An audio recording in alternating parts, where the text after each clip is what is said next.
Give me a resort in paradise with promises of indulgence, where money goes far and the customer service extends even farther, even at the demise of its workers. And this mystery thriller will have you contemplating the things in life that money should not be able to buy. Are you ready?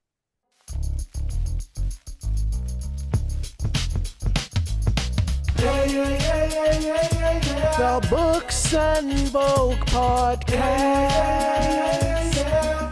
Come get your favorite next book. Yeah, yeah, yeah, yeah, yeah. The Books and Vogue podcast. Yeah, yeah, yeah, yeah. With Catherine Brad.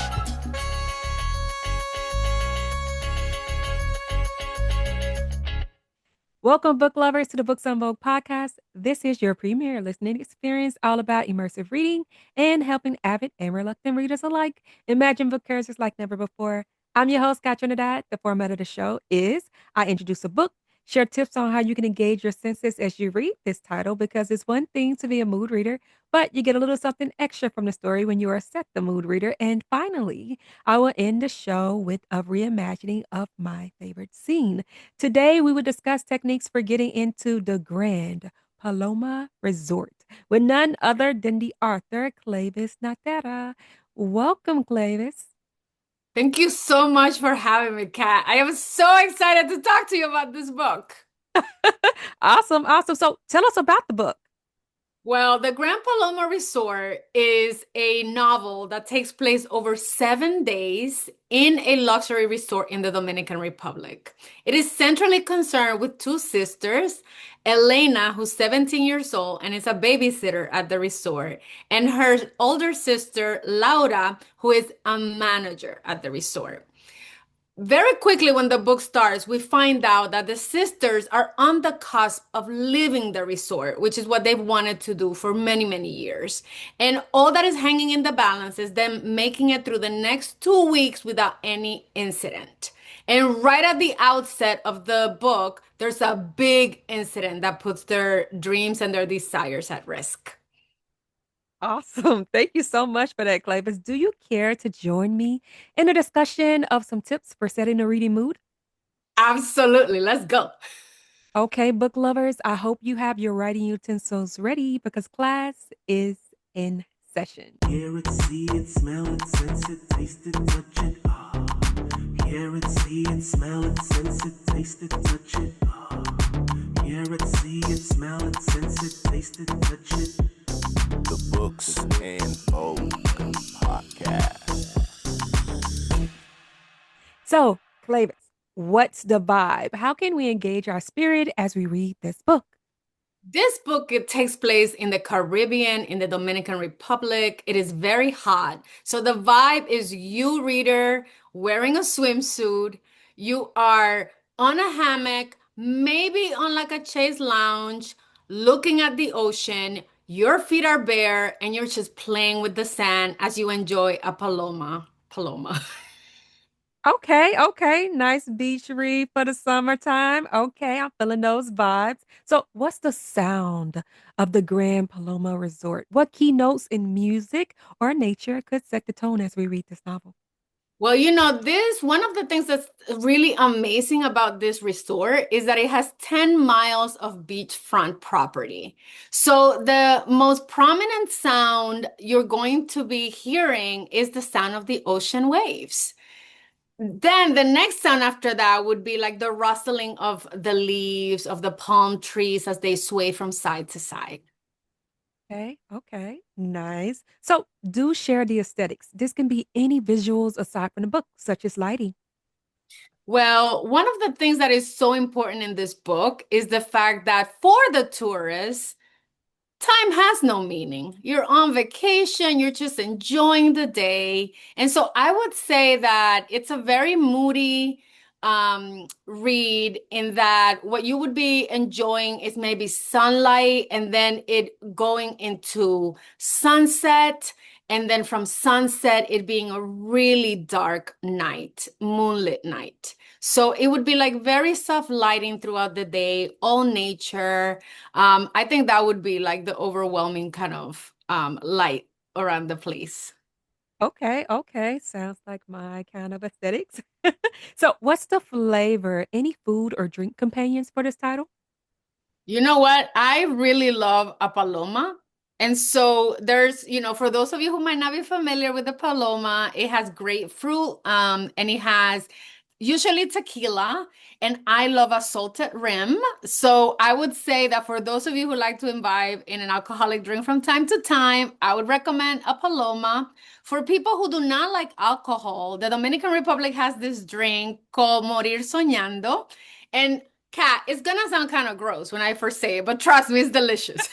So we Okay. take orange juice and we take milk and we blend it together and we put some vanilla extract and ice and we turn that into like the most refreshing drink you can even imagine. It's delicious. So I would recommend that to those of us who don't want to imbibe in any kind of alcoholic drinks. That doesn't sound gross. It sounds like an orange cream pop. Is it Yes, like an orange cream? it is. It's exactly what it is. It tastes like ice cream. You totally got it. Yes, I love that. I love that. So, what's the aroma? Are there any smells to transport us into the pages? Well, my favorite smells are my mother's home cooking. So I would say that the scent of stewed oxtails, coconut rice, fresh avocado, crispy lettuce, those are the kinds of scents that would transport us. Okay, okay, okay. I'm getting hungry. So, how can we get more of the feels? How can we engage our sense of touch? Well, let me just say that so much of what happens in this resort is that, the employees are constantly working. And so, what I would like the readers to think about is how luxurious it feels to fall inside your bed, put your feet up on a pillow after you had a really tough day of work. And so that feeling of just being held by a resting place after a really long day of work, that would be the touch that someone would want to enjoy after doing all the hard work of reading. Okay, okay. Well, there you go, book lovers. These are your recommended supplies if as you read this title. If you're able, pause and get some of these if available, or simply imagine, because it's time for my favorite scene. Disclaimer, please note that exact words, names, locations, and/or scenarios mentioned in this reimagined reenactment may differ from the actual book. Sharing my favorite scenes, I reenacted though, imagining the fiction world that I've been reading of. Going from all the things, I just gave you a list. Come experience all the senses as protagonists. And it don't get more real than this. Immersive read with books on book and live vicariously.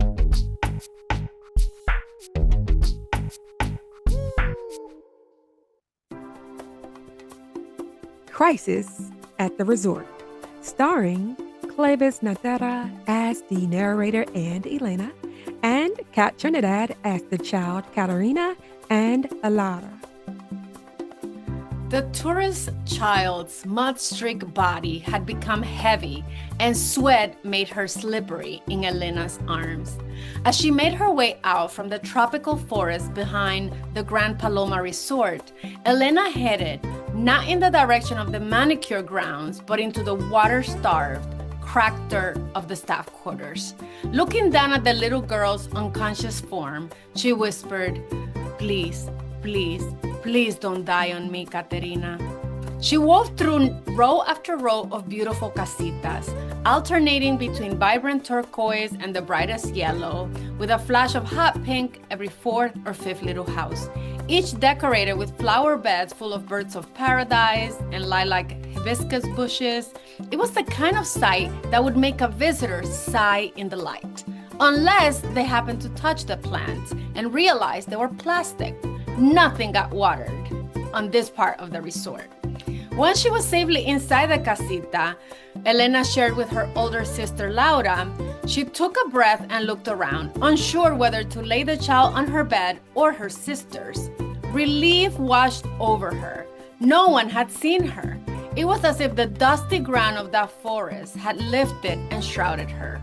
She was paralyzed momentarily by the weight of the child's body. What was she? 60 pounds? 200?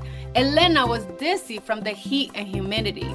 She had been hired to care for the now injured, unconscious child, looking after the girl by day and sleeping in a tiny, cut-sized room in the back of the kitchen of the penthouse suite that the girl and her parents occupied. She hadn't been in the casita all week. Elena's side was as messy as she left it. Unmade bed, strewn clothes, shoes everywhere. It was shocking. Her sister always cleaned up after her. Elena laid the kid on Laura's neatly made bed. She called the girl's name and shook her gently. Caterina. The child opened her eyes. Why are we here? Weren't we in the forest? Are you feeling okay? Caterina tries to sit up, winces at the pain in her head. She touches the sore spot. Where she touches her head, her fingers came away with blood. Oh, did you hurt me? Elena cut sight of herself in the full-length mirror. Her dark brown skin shone from the effort of carrying this kid. The bald head she shaved to celebrate her freedom from the Global Academy, from the confines of this resort, appeared oversized. The big eyes that everyone always complimented her on were full of tears. The slender frame she worked hard at, swimming 2, sometimes 3 times a day when she wasn't charged with full-time work as a babysitter, made her seem fragile, prepubescent. She was 17 but looked like a 14-year-old. The pink scrubs that identify her immediately to all guests as a babysitter exaggerated that image, softening her. She'd worked hard to appear revolutionary, but now look at her, a terrified kid. No, it was an accident. Take me to my parents. I want my mom. Elena supposed that, like most people who visited the Grand Paloma Resort to forget their boring rich lives, to experience something shocking and surprising, maybe even transcendental, the unconscious girl's parents were sitting by the pool in the stifling August heat to burn their skin, to get that delicious tingling feeling that eventually raised their body temperatures, that made them hungry for touching, licking, for feeling a rush of air-conditioned currents on their naked limbs, so that when they went back home at the end of their vacation, they could say to their friends, Dominican Republic was paradise. I loved it there. Your parents? They're probably still sleeping. Let me take a look. Elena checked the girl's injury. It was a bump, but it didn't look so bad. We should keep this a secret. Caterina shakes her head no. No, I want my mom right now. Then, as Elena's dread overflowed, Caterina yawned, leaning back on the bed. Her words came out very slowly. I'm really tired. Caterina leaned back on the bed and closed her eyes. When Elena shook her gently, there was no response from Caterina. She had fainted. Elena sat on the bed to take a breath. She was comforted by the smell of her sister's woody perfume. Laura's row of white uniforms, which denoted her rank as part of the senior leadership team running the resort, was rigid in the closet. On her sister's nightstand was Elena's final paper, the one she'd written just 2 months ago as a requirement for graduation from the international high school, the case against statelessness. Her teacher has said it was great writing, but had predictable conclusions. The questions you ask are important, her teacher has said. Truly excellent. But what about resolutions? Is there a way through? Still, Elena had gotten an A. The walls were decorated with posters from the city the sisters wished one day to visit together. London, New York, Milan, Paris. Elena called her sister, who didn't answer her cell phone. Elena called again and again and again. Laura finally answered. I'm busy, Elena. Laura said that sharply, then hung up.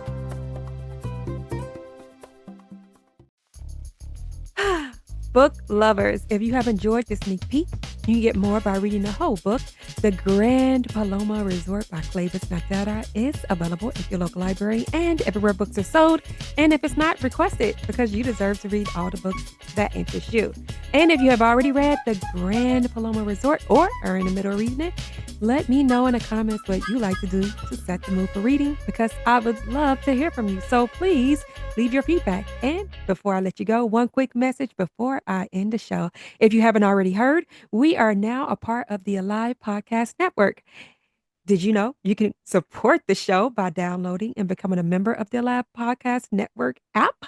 Well, you would experience unlimited access to Black hosted content, and we'll be able to keep bringing you amazing content week after week.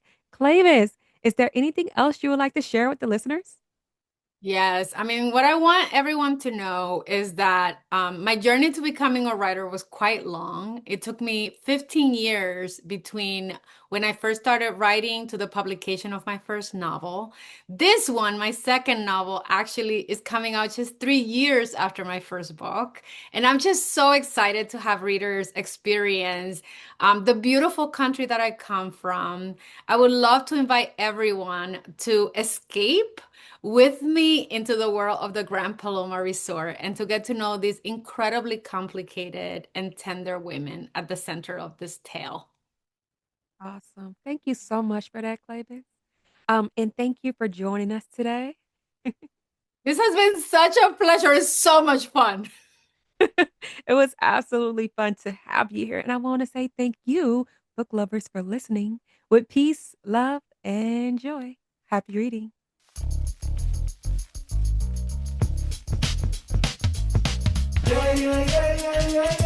The Books and Vogue Podcast. Come get your favorite next book. The